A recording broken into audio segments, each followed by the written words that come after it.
Hello বন্ধুরা, সুপর্ণার হেসেলে সবাইকে স্বাগত। অনুষ্ঠান বাড়িতে খাওয়ার পাতে যখন আমরা ভেজ ডাল দিয়ে ভাত মাখি, তখন আমাদের সবার মনে একটাই প্রশ্ন হয়, ইস, এই সুস্বাদু ডালটা যদি আমি বাড়িতে বানাতে পারতাম।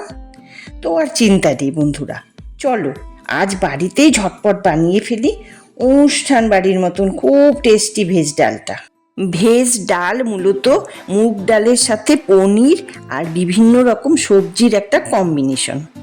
তো এর জন্য প্রথমে শুকনো কড়াইয়ে 1 কাপ সোনা মুগ ডাল, একটা তেজপাতা দিয়ে মিডিয়াম আঁচে একটু লাল লাল করে ভেজে নেব।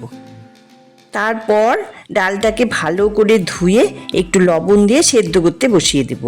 অপর দিকে আমরা নিয়ে নেব গাজর, ফুলকপি, টমেটো, বিনস, পনির আর মটরশুঁটি।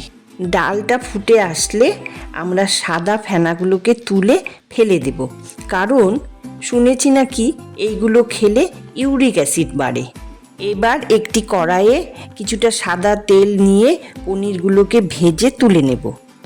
তারপর ওই তেলেই সব সবজিগুলো একটু লবণ দিয়ে ভালো করে ভেজে নেব। মটরশুঁটিটা আমি পরে দিয়েছি, কারণ আগে দিলে মটরশুঁটি খুব ফুটতে থাকে।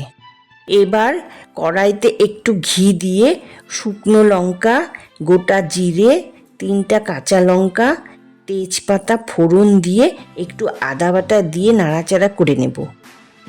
এবার টমেটোগুলো দিয়ে আবারও ভালো করে নাড়াচাড়া করে সেদ্ধ করে রাখা ডালটা ঢেলে দেব।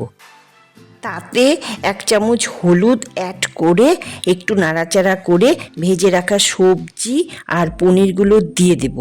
ডালটা একটু ফুটে আসলে তাতে স্বাদ মতন চিনি আর 1 চামচ গরম মশলা দিয়ে নেড়েচেড়ে নিলেই তৈরি হয়ে যাবে সুস্বাদু নেমন্তন্ন বাড়ির ভেজ ডাল। তা বন্ধুরা, কেমন লাগলো আজকের এই রেসিপিটি কমেন্ট করে জানিও। আজকের মতন আসি তাহলে, টাটা।